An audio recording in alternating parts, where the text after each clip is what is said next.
Bom dia, moçada! Tudo bem com vocês? Aqui quem vos fala é o professor Eugênio Bastos, canal Geogênio, democratizando o ensino da geografia. Moçada, vamos fortalecer o canal, se inscrevam no canal, dê aquele like, compartilhe o vídeo e ajude o professor Eugênio Bastos a democratizar o ensino da geografia. Moçada, no nosso encontro de hoje, eu irei falar sobre o colapso das geleiras, não só aquelas encontradas no Ártico e na Antártida, assim como as geleiras de montanhas. É bom falar também que o colapso das geleiras é fruto do aquecimento global, ou seja, da elevação da temperatura média do nosso planeta.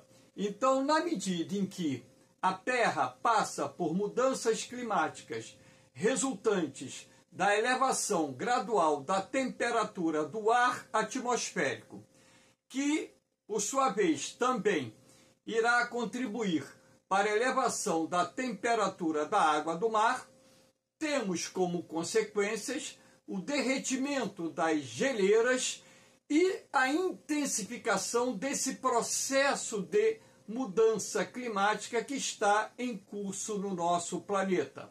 Espero que vocês gostem do nosso encontro. Havendo qualquer dúvida, deixe a sua pergunta na parte dos comentários, que eu terei o máximo prazer de responder. Então vamos lá ao primeiro slide, mostrando a vocês o desprendimento de um bloco de gelo. Então aqui percebe-se uma queda de um bloco de gelo sobre o mar. Claro que isso decorre não só da elevação da temperatura média do nosso planeta, mas também é um processo natural, até mesmo porque as geleiras se movimentam. Então, aquelas geleiras localizadas nas bordas das ilhas e dos continentes, essas geleiras vão se deslocando alguns metros por dia e vão entrando na superfície do mar. E, consequentemente, com o passar do tempo, nós temos o desprendimento desses blocos de gelo, sobretudo nos meses de verão, quando então temos uma elevação gradual da temperatura na região do Ártico e também na região da Antártida. O mesmo acontece com as geleiras de montanhas. Na medida em que elas se deslocam, vão descendo montanhas e morros abaixo. O resultado final desse processo é o derretimento das bordas dessas geleiras e, na medida em que as mudanças climáticas avançam, essas geleiras tendem a recuar, fruto, claro, da elevação da temperatura média do nosso planeta. Aqui nós temos, uma das consequências do derretimento das geleiras, que é a perda de gelo nos últimos 50 anos. Então, de acordo com os cientistas, nos últimos 50 anos, esse estudo foi feito no período que envolveu o ano de 1951 até por volta de 2016, então quase 50 anos, nós tivemos a perda de 335 bilhões de toneladas por ano de gelo. Então, uma quantidade enorme de gelo que está derretendo, não só nas regiões polares, como também nas regiões montanhosas. E, de acordo com aquilo que está sendo informado pelos cientistas, nesse período de aproximadamente 50 anos, tivemos uma perda de 9 trilhões de toneladas de gelo, ou seja, uma quantidade bastante expressiva de gelo que derreteu durante esse período. Aqui nós temos, para que vocês também possam observar, o derretimento das geleiras dobra a cada 5 anos na Antártida e na Groenlândia. Mas por que esse derretimento das geleiras está se intensificando no Ártico e na Antártida? Ora, só tem uma explicação para isso: a elevação gradual da temperatura média do planeta, combinada com a elevação gradual da temperatura média dos oceanos. Então, esses dois processos combinados têm sido responsáveis pela aceleração do derretimento dos glaciares, não só na região do Ártico, onde se encontra a Groenlândia, assim como na região da Antártida, o continente gelado. Então, aqui nós temos a imagem da Groenlândia e aqui nós temos a imagem da Antártida, onde é possível perceber, inclusive, através da variação de cores, que está havendo uma mudança no comportamento, né, dessas geleiras, ou seja, a aceleração do processo de derretimento dessas geleiras, que é fruto, consequentemente, das mudanças climáticas em curso na Terra. Aqui nós temos as ondas de calor no Ártico e na Antártida aceleram o derretimento das geleiras.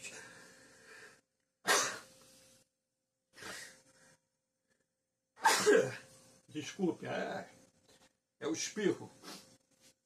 Todo dia eu dou um espirro nesse horário da manhã. Então, essas ondas de calor no Ártico e na Antártida, elas também resultam desse processo de mudanças climáticas que se encontra em curso no nosso planeta, que é fruto, consequentemente, do aquecimento global. Então, aqui pela tonalidade avermelhada, você pode perceber claramente, aqui nós temos a Groenlândia, né? Aqui nós temos o norte do Canadá, aqui nós temos, né, o Oceano Glacial Ártico, ou como alguns chamam até hoje, Mar Glacial Ártico. Você pode ver aqui no entorno da região siberiana, na Rússia, e também no norte da Europa, aqui na Península Escandinava, que existe um comportamento de temperatura diferenciado, ou seja, as temperaturas médias estão bem acima dos padrões normais. Ora, a partir do momento em que você tem uma elevação da temperatura média na região que circunda as calotas polares do Ártico e da Antártida, como você também pode perceber aqui embaixo, aqui o extremo sul da América do Sul, aqui é o extremo sul do continente africano, aqui você tem a Austrália, e você pode perceber aqui nessa bola vermelha, né, e aqui no entorno da Antártida, que os padrões de temperatura, sobretudo na chamada Antártida Ocidental, estão bem acima do que aquilo que até então era registrado décadas atrás naquela região. Então, a partir do momento em que nós temos uma elevação gradual da temperatura, nós temos o aumento da frequência de ondas de calor, tanto no Ártico como na Antártida, ora, o resultado desse processo não pode ser outro senão a aceleração do derretimento dos glaciares, das geleiras. E isso acaba, de certa forma, contribuindo direta e indiretamente para a elevação do nível do mar, como nós veremos lá na frente. Aqui nós temos o aumento da temperatura dos oceanos, acelera o derretimento das geleiras no Ártico e na Antártida. Então, mais uma vez, eu estou mostrando aqui uma imagem do planisfério, essa tonalidade que varia do rosa ao vermelho escuro, mostra um comportamento da temperatura do mar que está mais alta do que a média que até então era registrada nos oceanos. E chama a atenção um aspecto. Repare que aqui no Ártico, no norte da Europa e no norte da Rússia, assim como no norte da América do Norte e ainda aqui no Oceano Atlântico, contornando a Groenlândia, você tem temperaturas oceânicas bem mais altas do que os padrões normais. E há de se destacar também que tanto no Pacífico Sul como no Atlântico e no Índico Sul, nós temos áreas onde essas temperaturas estão ficando cada vez mais elevadas, ou seja, se os oceanos estão passando também por um processo de aquecimento, ora, consequentemente, se a temperatura da água do mar se eleva, a partir do momento que essa água mais aquecida entra em contato com o gelo encontrado no Ártico e na Antártida, isso trará uma aceleração do processo de derretimento das geleiras, o que, consequentemente, vai ser responsável pelo recuo das geleiras, não só aquelas geleiras que se encontram através dos glaciares que cobrem os oceanos, que a gente chama de banquisa, né?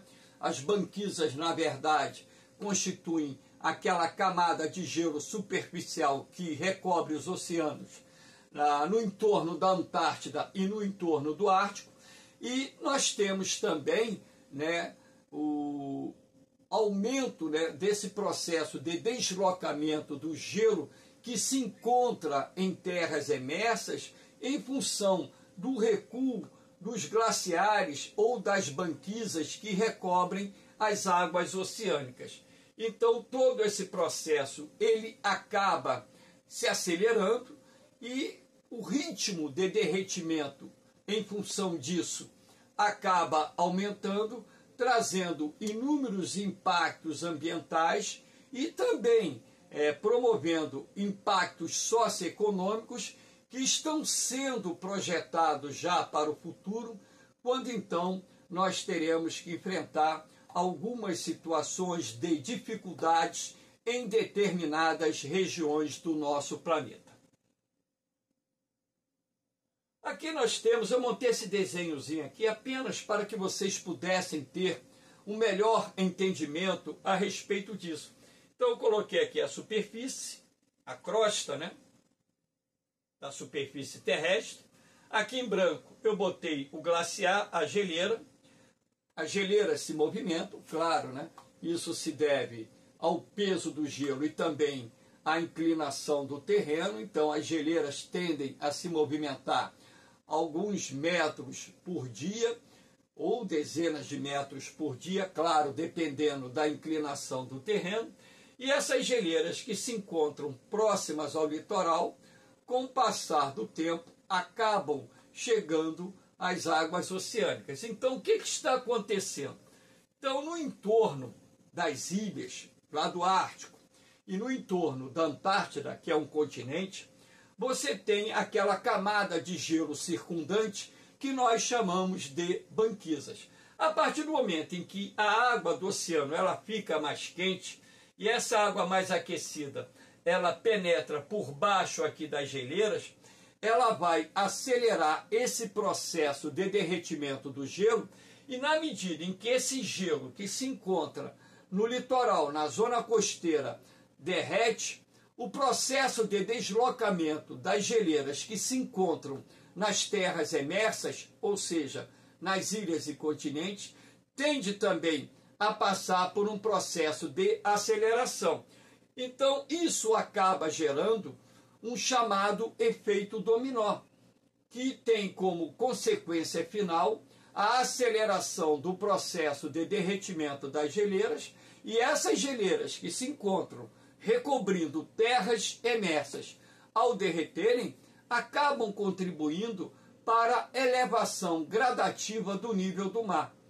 E na medida em que isso acontece, zonas costeiras baixas passam a ficar mais expostas ao processo de avanço do mar, que, somado à erosão costeira, irão contribuir para a remoção da população residente nessas áreas litorâneas mais baixas que estão sendo engolidas pelo avanço do mar. Aqui nós temos, para que vocês tenham ideia, né, eu já coloquei essa imagem em duas outras aulas em que eu falo sobre o aquecimento do mar e também o derretimento das geleiras.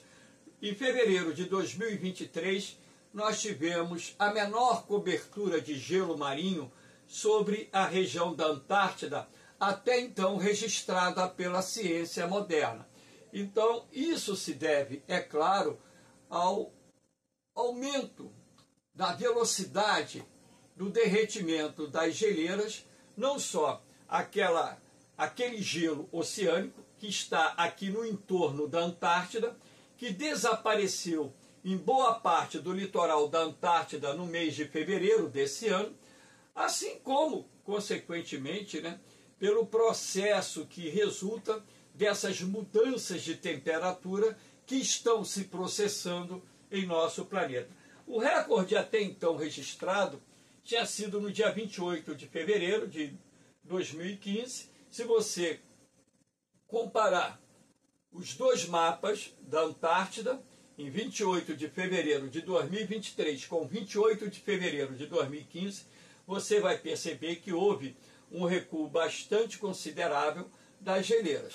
E as informações que chegaram há poucas semanas atrás é que neste inverno aqui do hemisfério sul, nós tivemos a menor cobertura de gelo até então também registrada pela ciência.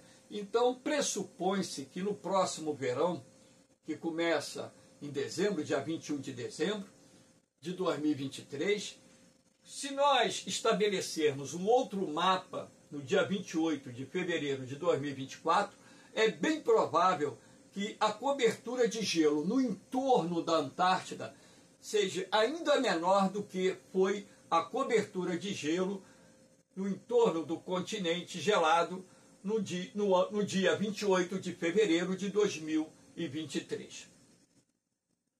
Aqui nós temos também um outro slide para mostrar a vocês os chamados lagos de degelo na Groenlândia.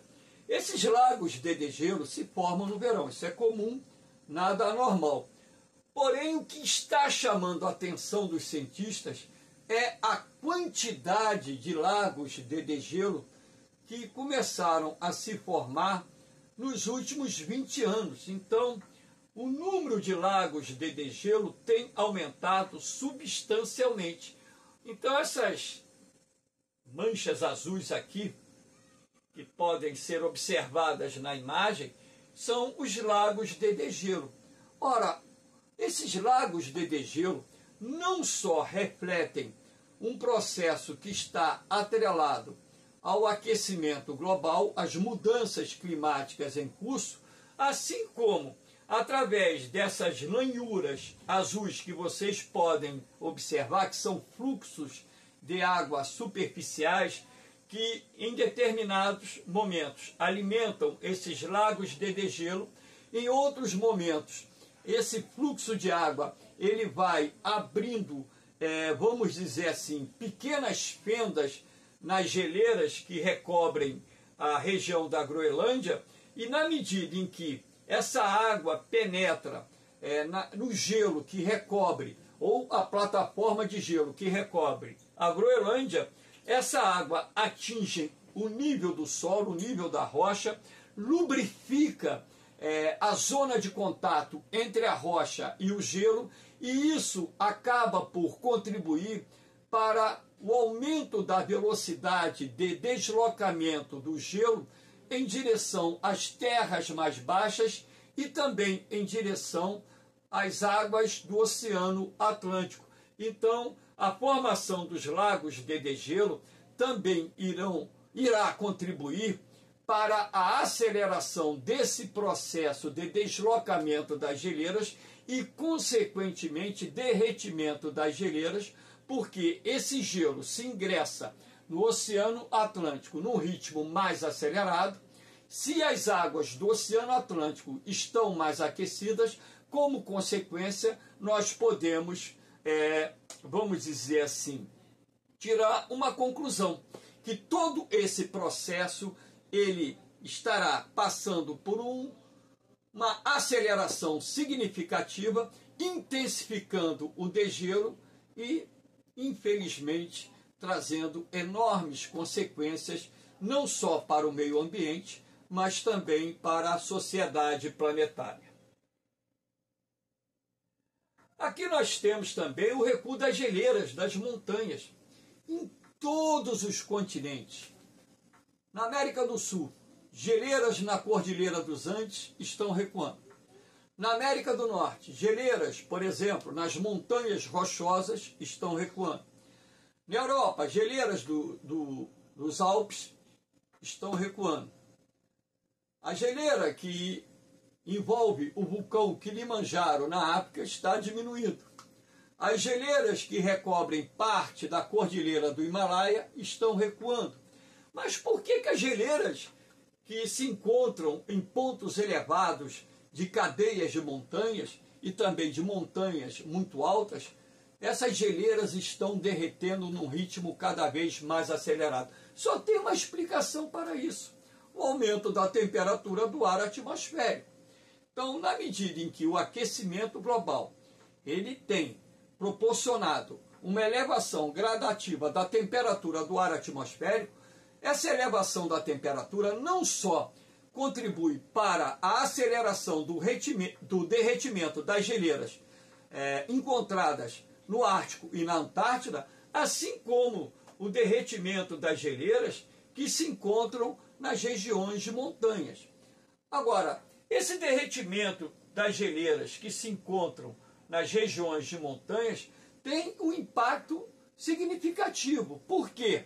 Ora, muitos rios que abastecem cidades, que fornecem água para irrigação de lavouras, tanto aqueles que nascem lá na Cordilheira do Himalaia, nos Alpes, nas montanhas rochosas, na Cordilheira dos Andes e por aí vai. Ora, a partir do momento em que parte da água desses rios provém da fusão da neve e do gelo que se encontram nos pontos mais elevados do relevo, ora, a partir do momento em que a cobertura de neve e de gelo diminui nessas áreas montanhosas, a alimentação desses rios também irá diminuir. Não estou dizendo com isso que esses rios irão desaparecer, não é isso. Os rios não irão desaparecer porque também são alimentados pelas chuvas. Mas a vazão desses rios, ao diminuir, vai afetar o abastecimento das cidades, vai diminuir a disponibilidade de água para irrigar lavouras, vai afetar os reservatórios das usinas hidrelétricas, reduzindo assim o potencial de geração de eletricidade e, é claro, além de também contribuir para a ocorrência de impactos ambientais afetando espécies, principalmente da fauna. Aqui nós temos o derretimento das geleiras do Ártico e Antártida pode paralisar a correia oceânica. Essa correia oceânica, ela é representada pelas correntes marinhas superficiais e correntes marinhas ou marítimas de profundidade. Então, por exemplo, as águas que se aquecem na zona intertropical do planeta, elas são deslocadas para a região do Ártico e para a região da Antártida. Então, na medida em que essas águas aquecidas se aproximam de zonas térmicas mais frias, o que acontece? Essas águas vão se resfriando e elas vão descer. A água fria, ela é mais densa do que a água morna. E essa água fria, ela vai voltar na direção dos trópicos centenas de metros de profundidade, às vezes 1, 2, 3 quilômetros de profundidade. E isso depende, é claro, da profundidade oceânica.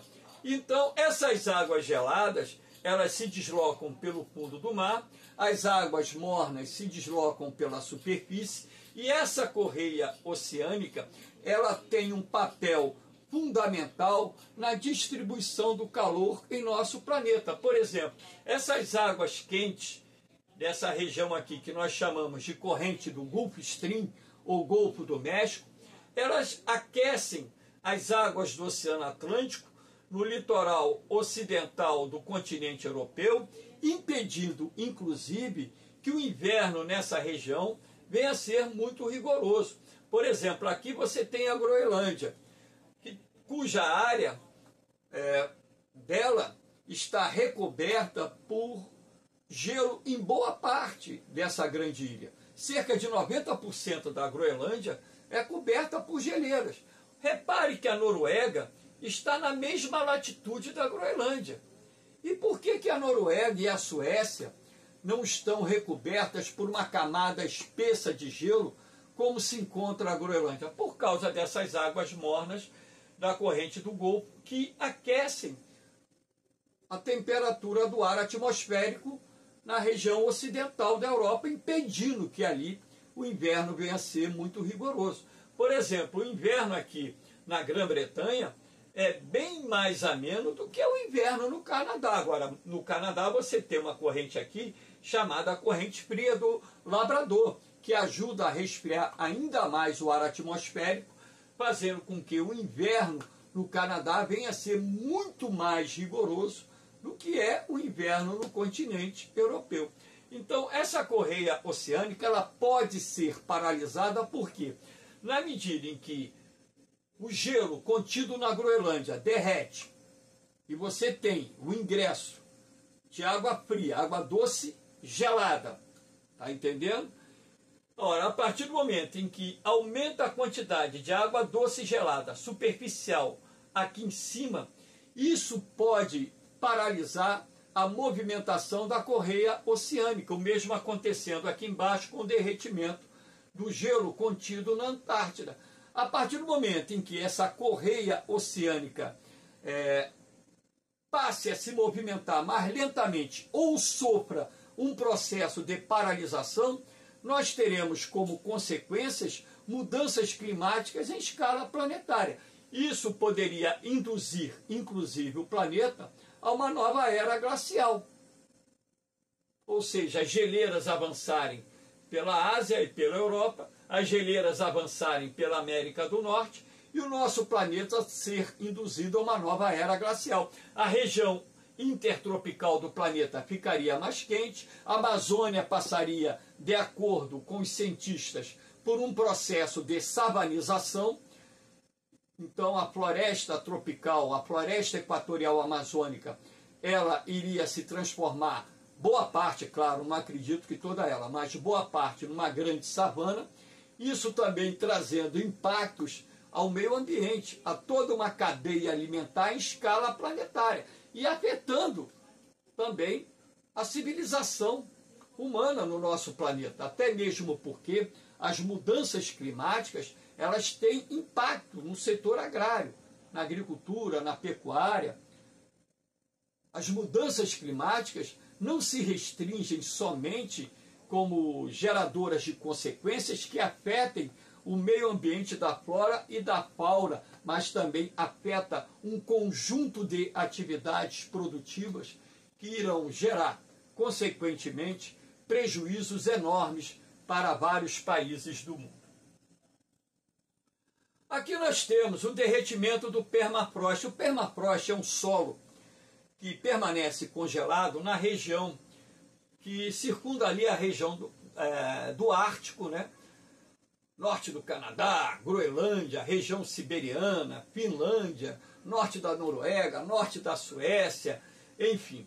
E também você encontra áreas de permafrost no sul, no hemisfério sul.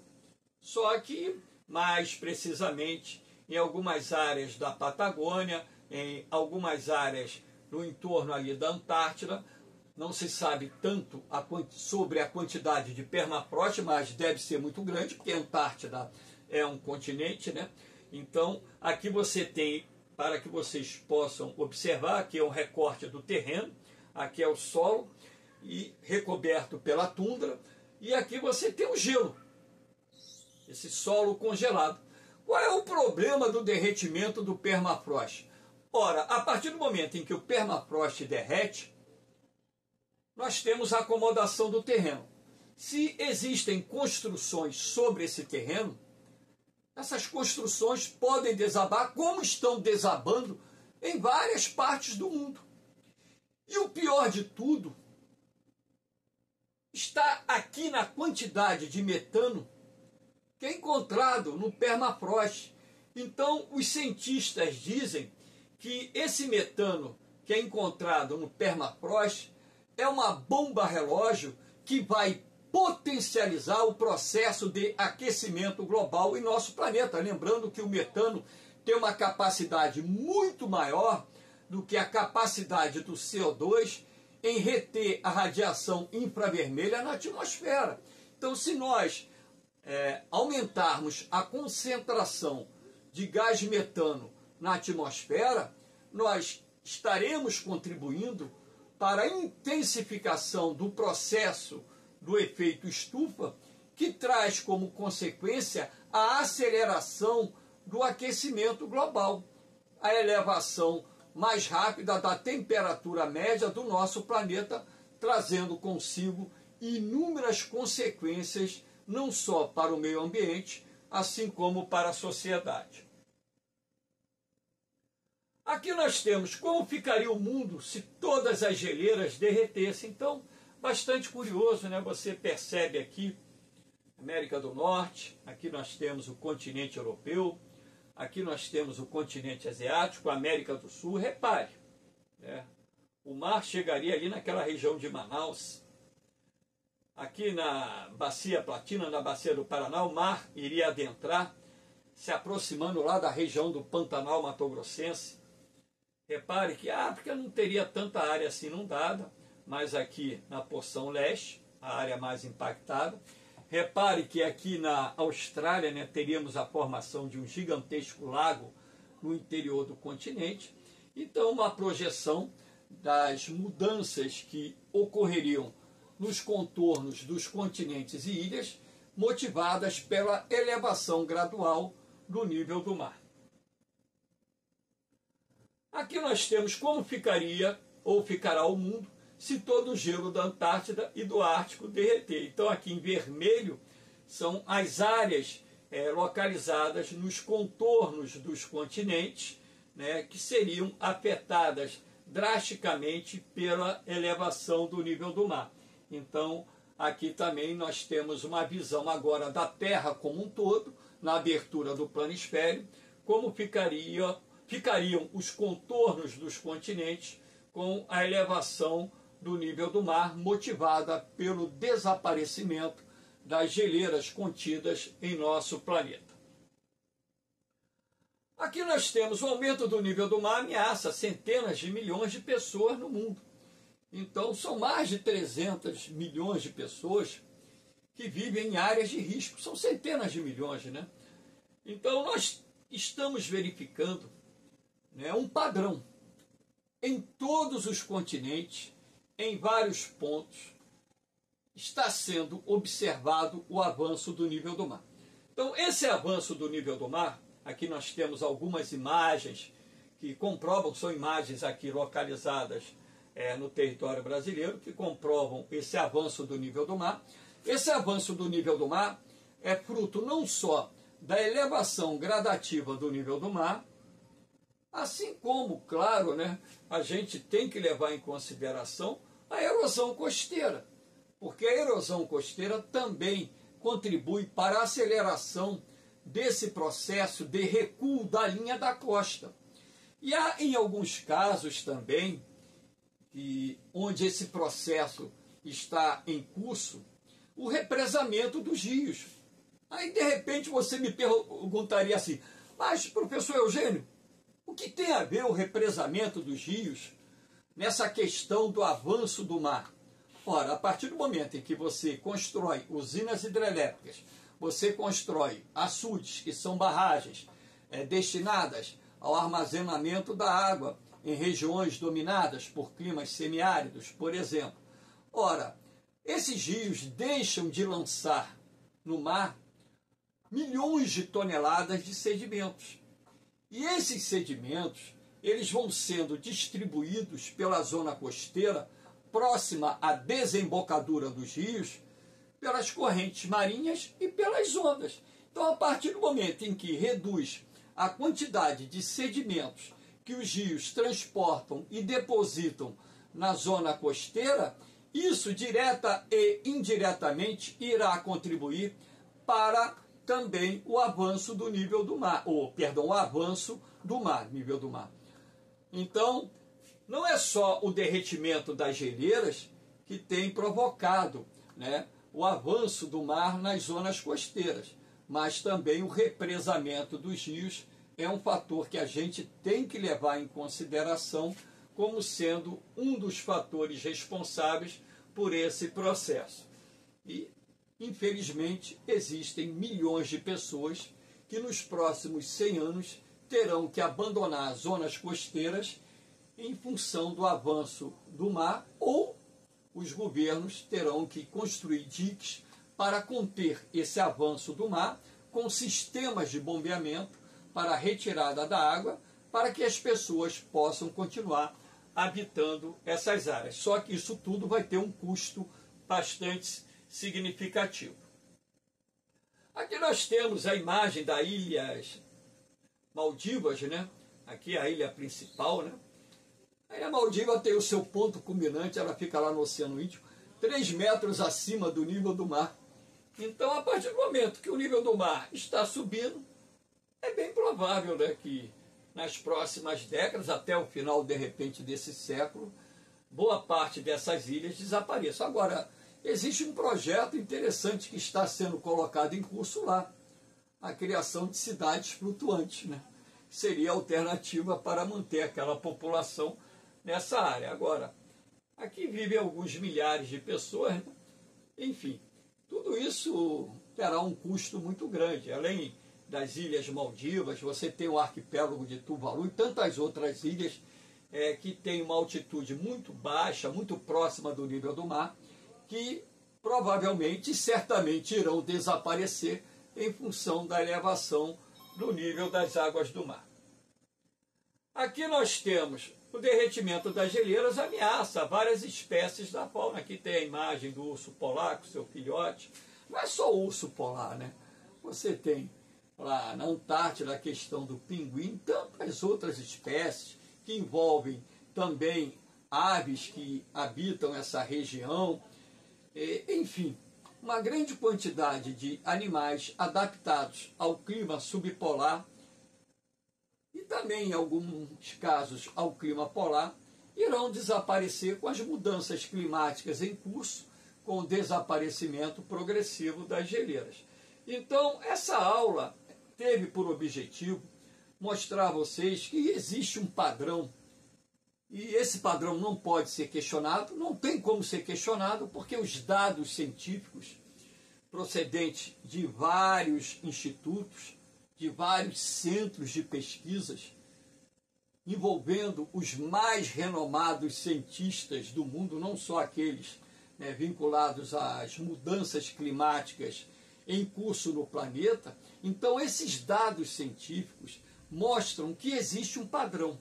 E quando você tem um padrão em escala global, não tem como você contestar. Porque esse padrão indica um processo em andamento que está vinculado ao aquecimento global, às mudanças climáticas, que por sua vez tem contribuído para a aceleração do derretimento das geleiras, o colapso das geleiras, que traz como consequência a mudança do nível do mar, ou seja, a elevação do nível do mar, que traz como consequência a migração de espécies de peixes que vivem em zonas tropicais para águas mais frias, porque as águas nas zonas tropicais estão ficando cada vez mais quentes em razão dessa mudança climática em curso no nosso planeta. Então, espécies de peixes nativos das zonas tropicais estão migrando para as zonas temperadas. Espécies invasoras geram impactos ambientais, nós sabemos disso, os cientistas sabem disso, parte da sociedade sabe disso, porque é uma matéria que já tem sido publicada N vezes pela ciência. Essas mudanças climáticas em curso, elas trazem prejuízos para o setor agropecuário, que produz a maior parte do alimento que a sociedade consome. Se o mar sobe as zonas costeiras são invadidas e populações têm que ser removidas para áreas mais seguras, mais altas. Enfim, nós temos um padrão com uma série de causas e consequências que tem que trazer para a mesa de discussão não só a comunidade científica, como os governantes e o governo ou os governos, através dos seus representantes, adotarem medidas para conter o aquecimento global, para reverter esse processo de derretimento das geleiras, para que nós possamos ter no futuro as gerações que irão ocupar esse espaço, um espaço onde possam viver com os recursos naturais que serão necessários para a manutenção da civilização humana nesse planeta. Moçada, espero que vocês tenham gostado do nosso encontro. Dê aquela força, dê aquele like, compartilhe o vídeo. Não custa nada você dar um likezinho, deixar o seu comentário. Deixa o seu comentário aí no vídeo, porque toda vez que você deixa um comentário, esse vídeo acaba chegando a um número maior de pessoas. E o objetivo do canal Geogênio não é financeiro, e sim a democratização do ensino da geografia. Valeu, moçada! Essa aula foi gravada hoje, dia 22 de outubro de 2023. No mais, um beijão no coração de vocês, um forte abraço, fiquem com Deus, eu vou, mas eu volto, hein? Fui!